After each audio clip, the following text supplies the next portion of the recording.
Probation officer একটা বাদী হয়ে মামলা করেন।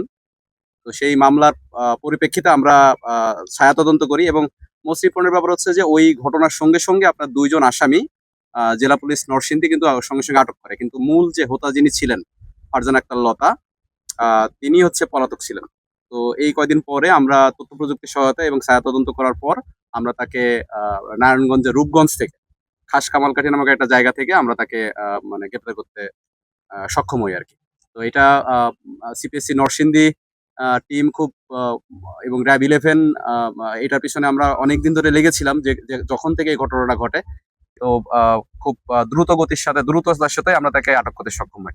তো ঘটনার পরিপ্রেক্ষিতে আপনাদের একটু জানার দরকার সেটা হচ্ছে যে এই ঘটনাটা মূলত ঘটে কিন্তু আপনার ১১ তারিখ।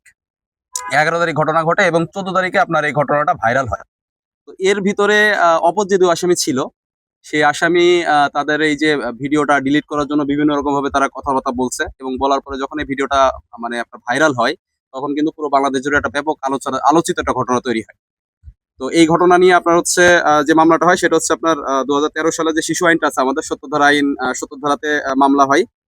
এছাড়া আপনার ২০১, ১০৯ এবং ৩৪ ধারা মোতাবেক এখানে মামলা হয়। এখানে ২ জন আসামি আপনার অ্যারেস্ট আছে এবং আজকে আমরা প্রধান যে আসামি ফারজানা আক্তার লতাকে আমরা গ্রেপ্তার করি। প্রাথমিকভাবে জানা গেছে যে এটা একটা পারিবারিক একটা বিরোধ।